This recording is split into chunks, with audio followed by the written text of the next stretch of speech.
president believes that Director Comey is a man of integrity, he's a man of principle, and he's a man of good character. These same character traits are what led a strong majority of Democratic and Republican senators to confirm him to this job.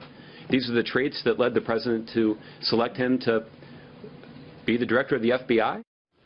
Well, after FBI Director James Comey recommended against indicting Hillary Clinton, or charges that is to say, and considered the investigation into her email over back in July, he was reportedly overwhelmed with resignation requests and regret. This according to a close source of Comey's who spoke to writer Ed Klein, who joins us right now live. His book is called Guilty as Sin.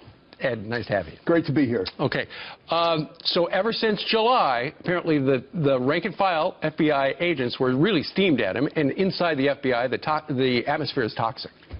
When James Comey would walk down the hallways of the FBI and say good morning, right, people wouldn't talk back to him. That's how bad things had been in the FBI. There's a sense that he disgraced the institution and brought it down. And he has been suffering because this is a guy who is an evangelical Catholic who gets down on his knees every night and prays to God. He has a sense of moral rectitude. He thinks that he knows what's right, and it put him in a direction that actually was a disaster for him and the institution. So if he had a do-over, would he have suggested charges? I think he would have, because according to my sources, he and his wife, Patrice, who are very, very close, not only in their marriage, but in his professional life, she has been telling him, Jim, you did the wrong thing. You've got to redeem yourself somehow. So when he learned about the emails in Anthony Weiner's laptop, he jumped at the chance to reopen this case. Because two things. One, apparently he had been talking to his wife Patrice, according to your report, that he was depressed that so many resignation letters from FBI agents were stacking up on his desk, but also the harm he felt that was being done to the FBI. That's right. Now, he hasn't signed these resignation letters because he's hoping that he can undo the damage.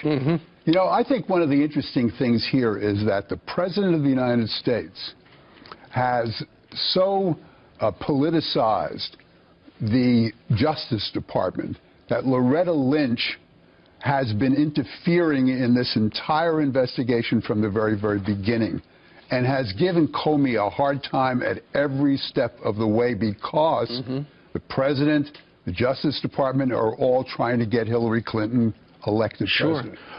One of our stories today is a Reuters report that apparently Comey revealed that they found, reportedly over 500,000 of these email on this Weiner laptop. And the day before, on Thursday, Comey met with Lynch. And Lynch said, if you release a letter to Congress, that violates policy, longstanding DOJ policy. And then he said, are you ordering me to keep this bombshell a secret? And she said nothing. Yes, and the reason for that is because James Comey has a reputation of threatening to resign if he doesn't get his way.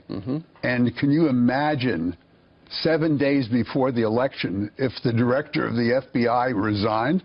I mean, this would throw the entire justice system into complete chaos. And we opened this segment with some sound bites of Josh Earnest talking glowingly about Director Comey being a man of integrity. But in one of your earlier books, didn't Barack Obama regard appointing James Comey as the worst mistake of his presidency? The worst mistake of my presidency. Now today, they're coming out and saying, oh, no, this guy has got complete integrity. Now, the president doesn't want to look as though he's interfering in the election either.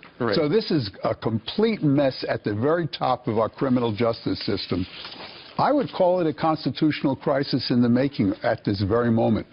Donald Trump said the same thing. All right, his big bestseller is called Guilty as Sin. Ed Klein, thank you. Thank you so much. All right. And you know this, man.